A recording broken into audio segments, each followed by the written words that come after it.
Hey, Pat the Pauper here again. Glad you could join me for another collector's box review. Now I'm going to go ahead and nip that right in the bud. Yes, this is not my video. The link to the original is right down in the description. So go ahead, check out Mr. Chan. He's been doing some phenomenal work. He's got some great boxes, of which we're going to check out one right here. Now let's go ahead, start the video in the background while I do a bit of intro. Now you can see his name right there on the screen, but me, Pat the Pauper, bringing you content like this, also long form discussions about Magic the Gathering. If you want to see that, tune in Saturdays, 7 p.m. Eastern. I've got a live thing going with a couple of great guys from the MTG Gaming crew.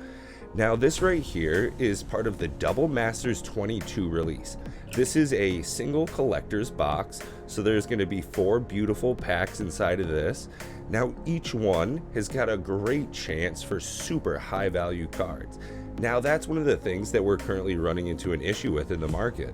This is being recorded 2 days before release, and one of the big issues that we're seeing is that the box prices seem very stable, but the card prices are also somewhat stable.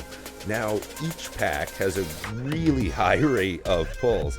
Now we're getting great stuff out of these packs. We're seeing foil mythics, borderless rares, we're seeing textured foils in the 1,000+ range. Now for these cards to stay that high value, the box prices just gotta go up. Now check this guy out. He's using scissors because there's such high value targets in this set that he doesn't want to damage it by ripping open the wrappers, damaging things like that, getting a little nick, crimp, or pull on the edge. And in case I didn't mention it, this video actually goes out to Quizzy. He sent me this link, a new subscriber here on the channel. Now if you want to do stuff like that, I've got my email down below, so feel free, reach out, do a little bit of contact. It's always welcome. And let's check this guy out. He is slow rolling most of these, so I'll be doing some background chat as we go through these. The common and uncommon section of these packs is pretty lackluster. There's nothing out of the commons that are really ringing any bells. The uncommon section does have some solid pulls, and currently it's looking like the full art foils of the land cycle, even though they are uncommons, are still in that 5 to 10 range. Now my expectation is most things will go down, but there are some singles in this set that are holding that value. And let's see what he gets right after this. Ooh, like I said, an Azorius Chancery. Good couple of dollars right there on that one. Seeker of the Way. I was actually just looking at the price chart. This thing's about as low as you can go. Flicker Wisp, same as well. We've seen thousands of these pulled already. It's getting pretty crazy, along with Balefire Liege. Looks like they did do the whole Liege cycle in this set, so there are 5 different ones of these. Not too bad. A Chaos War. Now this I think just looks great. This is a huge throwback to Magic's roots. Beautiful stylistic art, along with a 1,000-year storm. Now, I really enjoy the look of these foil etch cards. I'm glad that that came around again in this series. And a Grim Flayer. Now, these Richard Kane Ferguson artworks, a lot of people like these. I gotta say, I am not a fan. They're just so busy you cannot tell what's going on. I mean, cool, lots of colors, but it just doesn't really hold together as an entire image. If you don't like that comment, go ahead, put it down below. Let's have a civil discussion about it. I'd like to hear your opinion, why you think it's a card that's worth buying. And again, we're seeing Mr. Chan open these up with a pair of scissors. I love it. It's a great little I don't know, spin on it. I've done it a couple of times. Me and my buddy, we're actually doing repacks of Ikoria so that we could put the cards back in and open them ourselves later on, just for the fun of opening more Ikoria. And as you can see, this guy's so dang excited to go through these cards that he's really slow rolling them, which is the opposite of what you'd expect. But no, the reason he goes slow is so that he can get all the essence, the tiny little nuances of this, that, and the foiling process. Coiling Oracle seems to be just about everywhere. A Rancor, solid. You know, the artwork on these cards is phenomenal. And I've got to say, the borderless artwork on this set, ooh, oh man, one of my favorite cards, Washout. Honestly, super good. It's the Poor Man's Psych Rip. A Simic Growth Chamber, very nice. I've got to say, these bounce lands, they're definitely good ads. You know, it's a nice reprint, but at the same time, would have been just that little bit juicier if they could have gone ahead and put in a really cool land cycle. I don't know what they would have done. We're getting the shock lands again, hopefully this year, if Unfinity ever does come out. Pulling himself a foil Machias the Lunarch. Pretty cool looking card. I like the artwork on it. Solid. Let's see what you're getting here. Ooh, wow, a Kozilek, Butcher of Truth. Now, this is a borderless card.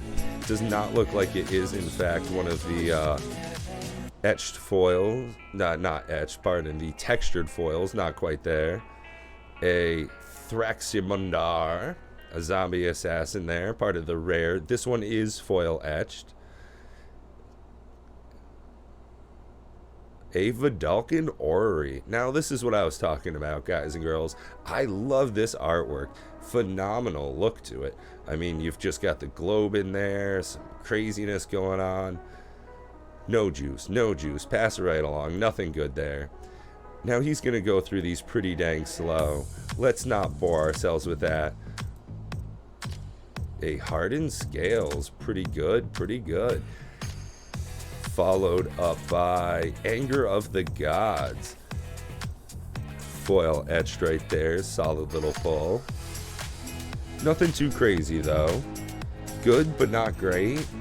Not quite like the borderless Forbidden Orchard in foil. Good card. I like it. Very utilitarian. Goes in plenty of decks. As long as you're not playing a monocolored deck, because what kind of fool would you be if you were doing that? Now, back to a point I was making earlier, is that the pack value, the box value versus EV is just so close right now. Usually we see a huge disparity in that, and I think that's something that we'll go ahead and continue to see. I don't think the price value, the value is going to go down. I think the price is going to go up. Yeah, I think that's how they're going to equate things out. Is that once a lot of people see mass box openings or videos like this reviewing other great content from wonderful creators, I think once a lot of this gets out into the zeitgeist, people are going to gobble up these boxes as quick and as fast as possible. Now, don't get me wrong, this is a very premium luxury item, so it's not cheap or easy to buy into, which is why I only got 3 collector boxes and a draft box. It's not cheap, boys and girls, so if you want to see stuff like that, make sure to like and subscribe to me, Pat The Pauper, and turn on notifications so you can see when I put out videos like that. Also, Saturdays, tune in. Conversations I have with Bob and Matt, and from time to time a guest, could be you if you go ahead and sign up on the Patreon account. We actually do a random drawing so that you can get entered in to be on the show.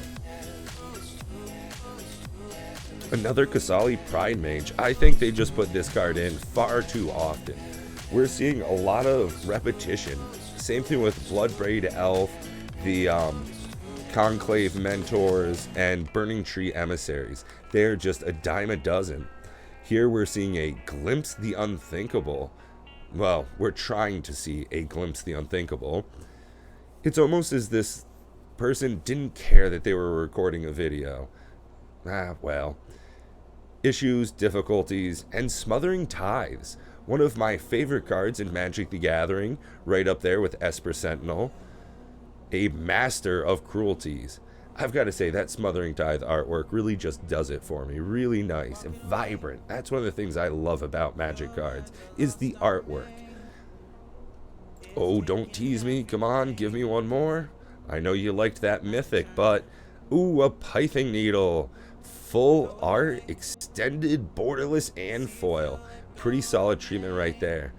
Now this gent's going to go ahead and just talk for a little while, so we will too. Now, I love this set so far. Haven't gotten my hands on it personally, but I'm certainly looking forward to. Now, if you want to see stuff like that, like, subscribe, do all that. Until then, Pat the Pauper, wishing you well. Hope you come back for more. And if you don't, take care. I love you anyways. Bye.